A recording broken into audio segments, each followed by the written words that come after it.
ದಲಿತ ಮುಖಂಡ ಭೂಮಾನಂದ ಹತ್ಯೆ ಖಂಡನೆ ರಾಜ್ಯಪಾಲರಿಗೆ ಮನವಿ. ಕನಕಗಿರಿ. ರಾಯಚೂರು ಜಿಲ್ಲೆಯ ದಲಿತ ಮುಖಂಡ ಹಾಗೂ ಸಾಮಾಜಿಕ ಹೋರಾಟಗಾರರಾದ ಶ್ರೀ ಭೂಮಾನಂದ ಅವರ ಹತ್ಯೆಯನ್ನ ಖಂಡಿಸಿ ದಲಿತ ಸಂಘರ್ಷ ಸಮಿತಿ ವತಿಯಿಂದ ತಹಶೀಲ್ದಾರರ ಮುಖಾಂತರ ರಾಜ್ಯಪಾಲರಿಗೆ ಮನವಿ ಸಲ್ಲಿಸಲಾಯಿತು. ಸಮಿತಿಯ ಜಿಲ್ಲಾ ಸಂಘಟನೆ ಸಂಚಾಲಕರಾದ ಕನಕಪ್ಪ ಮ್ಯಾಗಡೆಯವರು ಮಾತನಾಡಿ, ಭೂಮಾನಂದ ಅವರ ಅಮಾನುಷ ಹತ್ಯೆ ರಾಜ್ಯದಲ್ಲಿ ದಲಿತ ಮುಖಂಡರು ಮತ್ತು ಸಾಮಾಜಿಕ ಹೋರಾಟಗಾರರ ಮೇಲಿನ ದಾಳಿಗಳ ಗಂಭೀರತೆಯನ್ನ ತೋರಿಸುತ್ತದೆ ಎಂದು ಹೇಳಿದರು. ಸಂವಿಧಾನ ನೀಡಿರುವ ಜೀವಿಸುವ ಹಕ್ಕು ಮತ್ತು ಸಮಾನತೆಯ ಹಕ್ಕುಗಳಿಗೆ ಧಕ್ಕೆಯಾಗುತ್ತಿರುವ ಘಟನೆಗಳು ಹೆಚ್ಚುತ್ತಿರುವುದು ಆತಂಕಕಾರಿ ಬೆಳವಣಿಗೆಯಾಗಿದೆ ಎಂದು ಅಭಿಪ್ರಾಯಪಟ್ಟರು. ಸರ್ಕಾರವು ದಲಿತ ಸಮುದಾಯದ ಜೀವ, ಆಸ್ತಿ ಮತ್ತು ಗೌರವದ ರಕ್ಷಣೆಗೆ ವಿಶೇಷ ಗಮನ ಹರಿಸಬೇಕಾಗಿದೆ. ಭೂಮಾನಂದ ಹತ್ಯೆ ಪ್ರಕರಣವನ್ನ ಉನ್ನತ ಮಟ್ಟದ ತನಿಖೆಗೆ ಒಳಪಡಿಸಿ ಆರೋಪಿಗಳು ಹಾಗೂ ಇದರ ಹಿಂದೆ ಇರುವ ಸಂಚುಕೋರರನ್ನ ಶೀಘ್ರ ಪತ್ತೆ ಹಚ್ಚಿ ಬಂಧಿಸಬೇಕೆಂದು ಒತ್ತಾಯಿಸಿದರು. ಇದಲ್ಲದೆ ರಾಜ್ಯದಲ್ಲಿ ದಲಿತ ಮುಖಂಡರು ಮತ್ತು ಸಾಮಾಜಿಕ ಕಾರ್ಯಕರ್ತರಿಗೆ ಎದುರಾಗುತ್ತಿರುವ ಜೀವ ಬೆದರಿಕೆಗಳನ್ನು ಗಮನಿಸಿ ಅವರಿಗೆ ಸೂಕ್ತ ಪೊಲೀಸ್ ಭದ್ರತೆ ಒದಗಿಸಲು ತಕ್ಷಣ ಕ್ರಮ ಕೈಗೊಳ್ಳಬೇಕೆಂದು ಮನವಿಯಲ್ಲಿ ಆಗ್ರಹಿಸಲಾಗಿದೆ. ಮೃತ ಭೂಮಾನಂದ ಅವರ ಕುಟುಂಬಕ್ಕೆ ನ್ಯಾಯ ಒದಗಿಸುವ ನಿಟ್ಟಿನಲ್ಲಿ 50 ಲಕ್ಷ ಪರಿಹಾರ, 10 ಎಕರೆ ಜಮೀನು ಮಂಜೂರು ಹಾಗೂ ಕುಟುಂಬದ ಒಬ್ಬರಿಗೆ ಸರ್ಕಾರಿ ಉದ್ಯೋಗ ನೀಡಬೇಕೆಂದು ಬೇಡಿಕೆ ಇಡಲಾಗಿದೆ. ಪ್ರಕರಣವನ್ನ ತ್ವರಿತ ನ್ಯಾಯಾಲಯದಲ್ಲಿ ವಿಚಾರಣೆ ನಡೆಸಿ ತಪ್ಪಿತಸ್ಥರಿಗೆ ಕಠಿಣ ಶಿಕ್ಷೆ ವಿಧಿಸಬೇಕೆಂದು ಮನವಿ ಮಾಡಲಾಗಿದೆ. ಈ ಸಂದರ್ಭದಲ್ಲಿ ದಲಿತರ ಮೇಲಿನ ಯಾವುದೇ ದೌರ್ಜನ್ಯ ಮತ್ತು ಅನ್ಯಾಯಗಳ ವಿರುದ್ಧ ಹೋರಾಟ ಮುಂದುವರಿಸುವುದಾಗಿ ಸಂಘಟನೆ ತಿಳಿಸಿದೆ.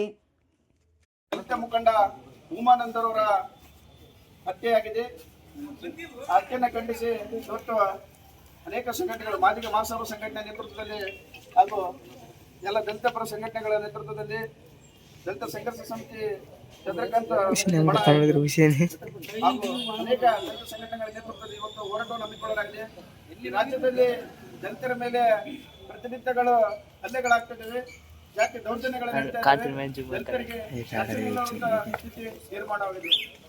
ಅದೇ ಇವತ್ತು ರಾಯಚೂರು ಜಿಲ್ಲೆ ದೇವದುರ್ಗ ತಾಲೂಕಿನಲ್ಲಿ ಭೂಮಾನಂದ ಎನ್ನುವಂತ ಒಂದು ಬಹುಜನ ಸಮಾಜ ಪಾರ್ಟಿಯ ಯುವ ಮುಖಂಡರಾಗಿರ್ತಕ್ಕಂಥವ್ರನ್ನ ಹತ್ಯೆ ಮಾಡಲಾಗಿದೆ.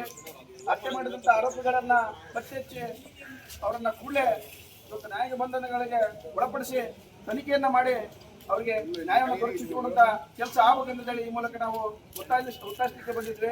ಈ ಹೋರಾಟವನ್ನು ಉದ್ದೇಶಿಸಿ ನಮ್ಮ ನಿಂಗಪ್ಪಣ್ಣವರು ಮಾತಾಡ್ಬೇಕಂತಲ್ಲ ಅವರಿಗೆ ಕೇಳ್ಕೊಂಡು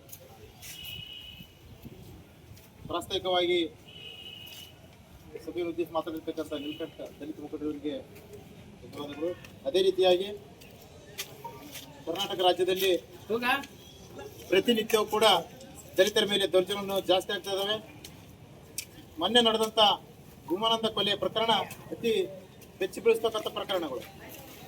ಯಾವ ರೀತಿ ಕೊಲೆ ಮಾಡಿದಾರೆ ಅಂದರೆ, ದಲಿತರು ಎಲ್ಲಿ ಕೂಡ ಜೀವನ ಮಾಡಲಾರದ ಪರಿಸ್ಥಿತಿಗಳು ಆದ ಪ್ರಕರಣ ನೋಡಿದ್ರೆ ಎಲ್ಲಿಯಾದರೂ ಹೋಗಿ ಬೇರೆ ರಾಜ್ಯದಲ್ಲಿ ಬದುಕಬೇಕಪ್ಪ ಪರಿಸ್ಥಿತಿಗಳು ಉದ್ಭವ ಆಗುತ್ತೆ. ಈಗ ನಮ್ಮ ರಾಜ್ಯದಲ್ಲಿ ಕಾನೂನು ಸುವ್ಯವಸ್ಥೆ ಹದಗೆಟ್ಟು ದಲಿತರು ನೇರವಾಗಿ ರಾತ್ರಿಯಲ್ಲೇ ಹಗಲಲ್ಲೇ ರಸ್ತೆಯಲ್ಲಿ ಕೊಲೆ ಮಾಡ್ತಕ್ಕಂಥ ಕೆಲಸಗಳು ನಡೀತಾ ಇದ್ದಾವೆ. ಯಾಕೆ ಇಷ್ಟು ದೌರ್ಜನ್ಯ? ಎಲ್ಲರೂ ಕೂಡ ಈ ಸಮಾಜದಲ್ಲಿ ಸಮಾಜಮುಖಿಯಾಗಿ ಎಲ್ಲರೂ ನಾವು ಕೂಡ ಮನುಷ್ಯರಂತೆ ಬಾಳ್ಬೇಕೆಂಬ ಎಲ್ಲರ ಜೊತೆಗೆ ಇದ್ದರೂ ಕೂಡ ಇಲ್ಲಿರ್ತಕ್ಕಂಥ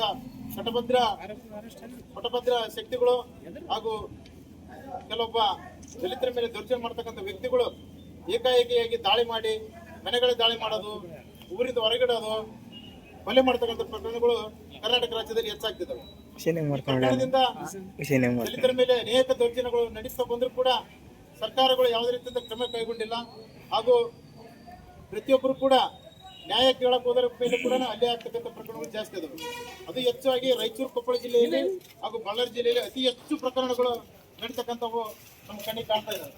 ಅದಕ್ಕಾಗಿ ಮಾನ್ಯ ಕರ್ನಾಟಕ ಸರ್ಕಾರ ಹಾಗೂ ಇಲ್ಲಿರ್ತಕ್ಕಂಥ ಅಧಿಕಾರಿಗಳು ಈಗ ನಡೀತಕ್ಕಂಥ ಎಲ್ಲ ಕೊಲೆ ಪ್ರಕರಣ ಆಗಿರ್ಬೋದು, ಈ ನಮ್ಮ ತಾಲೂಕಿನಲ್ಲಿ ನಡೀತಕ್ಕಂಥ ಕೆಲವೊಂದು ದೌರ್ಜನ್ಯಗಳಾಗಿರ್ಬೋದು, ಎಲ್ಲವೂ ಕೂಡ ತಮ್ಮ ಗಮನಕ್ಕೆ ಬಂದು ತಾವು ಎಲ್ಲವೂ ಕೂಡ ಕಾನೂನು ಕ್ರಮ ತೆಗೆದುಕೊಳ್ಬೇಕು. ಈ ಹೋರಾಟವನ್ನು ನಾವು ಮನವಿ ಮುಖಾಂತರ ಕೊಟ್ಟು ಮುಂದಿನ ದಿನಮಾನಗಳಲ್ಲಿ ಈ ರೀತಿ ಏನಾದ್ರು ಪ್ರಕರಣ ಹೆಚ್ಚಾಗ್ತಾ ಹೋದರೆ ನಾವು ರಸ್ತಾ ರೋಕ ಚಳವಳಿ ಮಾಡ್ತೀವಿ. ಹಾಗೂ ಮುಂದಿನ ದಿನಮಾನಗಳಲ್ಲಿ ದಲಿತರಿಗೆ ನ್ಯಾಯ ಒದಗಿಸಿಕೊಡ್ಬೇಕು, ಇರುವುದಕ್ಕೆ ಸ್ಥಾನಮಾನ ನೀಡಿ ಅವರಿಗೆ ಒಳ್ಳೆ ರೀತಿ ಬದುಕಲು ಅವಕಾಶ ಮಾಡಿಕೊಡ್ಬೇಕಂತೇಳಿ ತಮ್ಮ ಮೂಲಕ ವಿನಂತಿಸಿಕೊಳ್ತೀವಿ. ಜೈ ಜೈ ಜೈ ಜೈ ಜೈ ಭೀಮ್, ಜೈ ಭೀಮ್, ಜೈ ಭೀಮ್, ಜೈ ಜೈ ಜೈ ಜೈ ಜೈ ಭೀಮ್, ಜೈ ಭೀಮ್, ಜೈ ಭೀಮ್.